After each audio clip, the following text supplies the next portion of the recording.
اعوذ باللہ من الشیطان الرجیم بسم اللہ الرحمن الرحیم ومنہم من یلمزک فی الصدقات، اور اے نبی ان میں سے وہ بھی ہیں جو آپ پر الزام لگاتے ہیں، ملامت کرتے ہیں آپ کو صدقات کے بارے میں۔ حضور جب زکوٰۃ کا مال آتا تھا تو آپ تقسیم کرتے تھے۔ اب ظاہر بات ہے کہ لوگ ہیں کھڑے ہیں، کسی کو کچھ زیادہ ہو گیا، کسی وقت کسی کو آپ نے سمجھا کہ زیادہ مستحق زیادہ دے دیا۔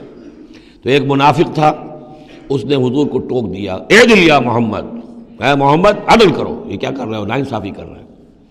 تو حضور کو غصہ آیا اس پر صلی اللہ علیہ وسلم، ان لم عادل فمن یعدل، اگر میں عدل نہیں کروں گا تو کون کرے گا؟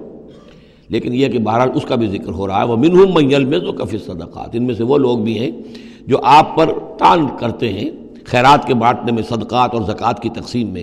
فَإِنْ أُوتُوا مِنْهَا رَضُوا، اگر ان کے کھتے بھر دیے جائیں، انہیں دیا جائے تو راضی ہیں۔ وَإِنْ لَمْ يُعْطَوْا مِنْهَا إِذَا هُمْ يَسْخَطُونَ، اور اگر انہیں نہ دیا جائے تو پھر وہ ناراض ہو جاتے ہیں، غصے ہوتے ہیں، لال پیلے ہوتے ہیں۔ وَلَوْ أَنَّهُمْ رَضُوا مَا آتَاهُمُ اللَّهُ وَرَسُولُهُ، اور اگر وہ راضی رہتے اس پر جو دیا انہیں اللہ نے اور اس کے رسول نے، وَقَالُوا حَسْبُنَا اللَّهُ، اور کہتے اللہ ہمارے لیے کافی ہے، سَيُؤْتِينَا اللَّهُ مِنْ فَضْلِهِ وَرَسُولُهُ، ان قریب پھر بھی بعد میں بھی اللہ تعالیٰ اور اس کے رسول ہمیں اپنے فضل سے نوازتے رہیں گے۔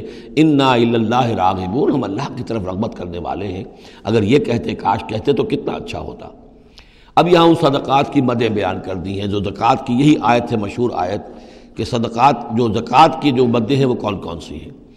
انما الصدقات، زکوٰۃ جو ہے تو سب سے پہلے للفقراء، مفلسوں کے لیے، والمساکین، محتاجوں کے لیے، والعاملین علیہا، اور جو بھی زکوٰۃ کا بندوبست کریں گے، زکوٰۃ جمع کریں گے، تحصیلدار ہوں گے، زکوٰۃ کا حساب کتاب رکھیں گے، زکوٰۃ تقسیم کریں گے، وہ اس کے عاملین علیہا ہیں، ان کی تنخواہیں اس میں سے دی جائیں گی۔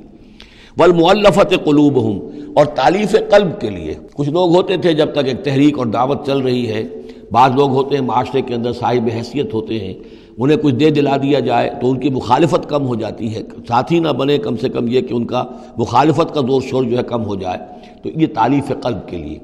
یہ مد جب اسلام غالب ہو چکا تو اس کے بعد سے ختم ہو گئی۔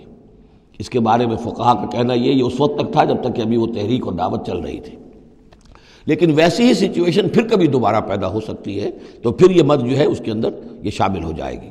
وفر رقاب، گردنوں کے چھڑانے میں، اور گردنوں کے چھڑانے میں کسی پر تاوان آ گیا ہے، کوئی شخص جو ہے وہ مقروض اتنا ہو گیا ہے کہ اس سے نہیں نکل پا رہا ہے، لہذا ایک یہ کہ لم سم مدد کر کے اسے گویا کہ اس کی گردن چھڑا دی جائے۔ والغارمین، جن پر تاوان بھرنا پڑے۔ وفی سبیل اللہ، اور ایک مد جو ہے فی سبیل اللہ بھی ہے، مطلب یہ ہے کہ اللہ کی راہ میں جہاد، دعوت اور اقامت دین کی جد و جہد میں بھی یہ رقم خرچ ہو سکتی ہے، لیکن اولین مستحق یہ ہے۔ انفاق فی سبیل اللہ خود اللہ کل کا کل دین کے لیے ہے، اللہ کے دین کے لیے، دعوت، تبلیغ اور جو بھی اقامت دین کی جد و جہد ہے اس کے لیے۔ لیکن یہ جو صدقات ہیں، اور زکوٰۃ بھی صدقات ہی میں شامل ہے، ان میں اولاً جو مستحق ہیں وہ ہیں غرباء اور یتیم اور مساکین اور بیوائیں، جو بھی ہیں محتاج ہیں، یہ ان کے زیادہ پہلے حقدار ہیں۔ البتہ یہ کہ اگر کسی شخص کے پاس اس طرح کی رقم بچ جائے کہ جو اس کے قریب میں جو بھی رشتہ دار ہیں، غرباء ہیں، یتامہ ہیں، مساکین ہیں، ان کو دے چکا ہے، اور وہ باقی وہ کسی دین کے کام میں دینا چاہے تو دے سکتا ہے۔ وفی سبیل اللہ وابن السبیل، اور مسافر کے لیے۔ فریضۃ من اللہ، یہ اللہ تعالیٰ کی طرف سے معین ہو گیا ہے۔ یہی لفظ آیا ہے بار بار سورہ نساء میں، جہاں کے جو احکام آئے تھے وراثت کے۔ واللہ علیم الحکیم، اور اللہ تعالیٰ سب کچھ جاننے والا ہے، کمال حکمت والا۔ ومنہم الذین یؤذون النبی، ان میں سے وہ لوگ بھی ہیں جو نبی کو ایذا پہنچاتے ہیں۔ ویقولون هو اذن، اور وہ کہتے ہیں یہ تو نرے کان ہی کان ہیں۔ ایک تو محاورہ ہمارے یہاں کان کا کچا ہونا وہ اور معنی میں ہے، لیکن یہ کہتے تھے کہ ہم نے جا کر جھوٹ بولا، حضور میری بیوی بیمار ہے، اور انہوں نے مان لیا کہ یہ کان ہی کان ہے، یہ صرف جو کچھ کہہ دیتے ہیں مان لیتے ہیں، سن لیتے ہیں، ہوا اذن، یہ تو نرے کان ہے بس۔ یہ بھی حضور کی توہین۔ ومنہم الذین یؤذون النبی ویقولون هو اذن قل اذن خیر لکم، کہہ دیجئے یہ کان تمہارے لیے بہتر ہیں، بہتری کے لیے ہیں، تمہاری خیریت اسی میں ہے۔ یؤمن باللہ و یؤمن للمؤمنین، یہاں پہ یہ ایمان کے ساتھ بے اور لام کا فرق واضح ہو جائے گا۔ وہ یقین رکھتے ہیں اللہ پر اور بات مان لیتے ہیں مومنوں کی، یہ ان کی شرافت ہے، یہ ان کی نجابت ہے، یہ ان کی مروت ہے۔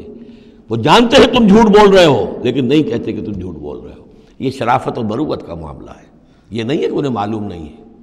بندہ مومن جو ہے وہ تو یہ ہے کہ اتقوا فراست المومن، مومن کی فراست سے ڈرو، فإنہ ينظر بنور اللہ، وہ اللہ کے نور سے دیکھتا ہے۔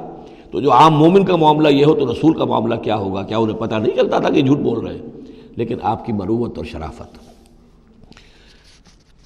قل اذن خیر لکم یؤمن باللہ ویؤمن للمؤمنین ورحمۃ للذین آمنوا منکم، اور جو تم میں سے واقعی مومن ہیں ان کے حق میں رحمت ہے۔ والذین یؤذون رسول اللہ لہم عذاب علیم، اور جو ایذا پہنچاتے ہیں اللہ کے رسول کو ان کے لیے بڑا دردناک عذاب ہے۔ یحلفون باللہ لکم لیرضوکم، اے مسلمانوں یہ تمہارے سامنے قسمیں کھاتے ہیں اللہ کی تاکہ تمہیں راضی کریں۔ اب ظاہر بات ہے کہ حضور کا تو جا کر بہانہ جو کیا اور وہ لے کر آ گئے، اب مسلمانوں سے بھی کہہ رہے ہیں، قسمیں کھا کھا کر اپنے یقین دلا رہے ہیں کہ ہم مخلص ہیں، آپ ہمارے شک نہ کریں۔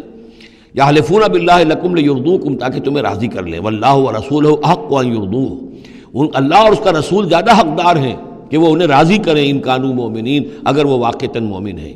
الم یعلموا انہ من یحادد اللہ ورسولہ، کیا وہ جانتے نہیں ہیں کہ جو کوئی بھی مقابلہ کرے گا اور سرکشی کرے گا اللہ اور اس کے رسول کے مقابلے میں آ جائے گا، فان لہ نار جہنم خالدا فیہا، تو اس کے لیے تو جہنم کی آگ ہے جس میں وہ ہمیشہ ہمیشہ رہے گا۔